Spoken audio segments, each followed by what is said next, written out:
This week we are recommending adult books that have crossover appeal to YA. Wow, this really brings me back. In my earlier years of high school, I guess my freshman and sophomore year, I was just totally obsessed with adult fantasy. It was actually like science fiction fantasy, that was like the genre or whatever, but those paperbacks that they're really fat and they just have like a lot of magic and, you know, mystery and stuff, and I loved those. And I would barely touch YA, but some of those now I can see having a lot of appeal to YA readers. So this caused me to go dig way back into my Goodreads and my library thing, and because I have a terrible memory, let me just say that out right. I will totally botch these summaries that I'm going to give you because I don't remember what the book's about. But I know it had YA appeal, so I'm just gonna, let's go for it.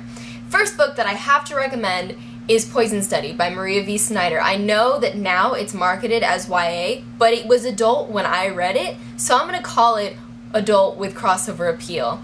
Don't hate. The study series is absolutely fantastic. Forget the spin-off series for a second because that was just unnecessary.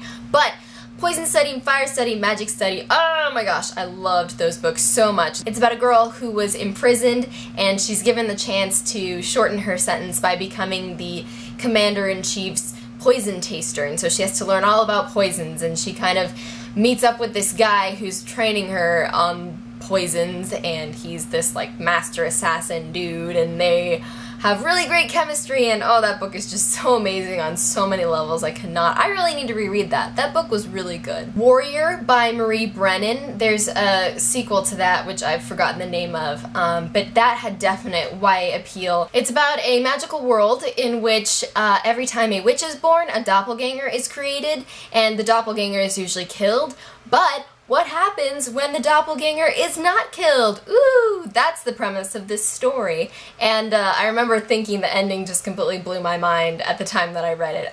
It definitely has YA appeal because it's really clean. I think I remember it being pretty clean. There was like minimal swearing even, which was just like, what? This is an adult book? There's no like F words? What? So it's kind of about these doppelgangers, their separate lives, and then when they come together, and it's really cool. It's a cool concept. I really liked it. The Warded Man by Peter V. Brett. This was like one of my favorite books in like my freshman year.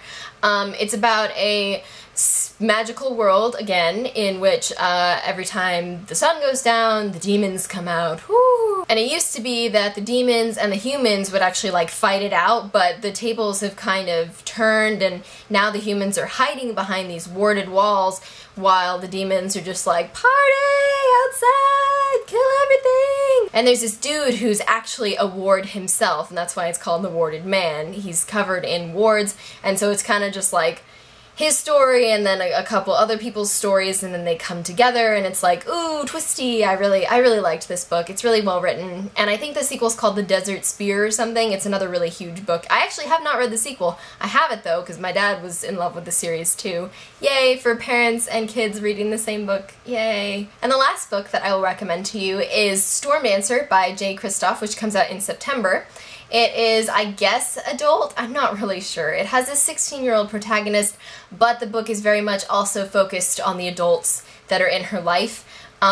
It's definitely like a maturely written book. It's clean, don't even worry about that, but like it's got this feel of sophistication about it, and that could be because it's set in a historical Japan where they have steam power. It's like steampunk Japan, feudalistic society, crazy samurais, daimyo, shogun, people. I'm just saying words. I should just stop. It's about this girl named Yukiko who ends up on a mission to capture a thunder tiger, which is essentially just a griffin but with a fancy name. And she ends up kind of thrown together in a circumstance where she has to befriend this wild beast, and it's really cool. I really fell in love with all the characters in this book.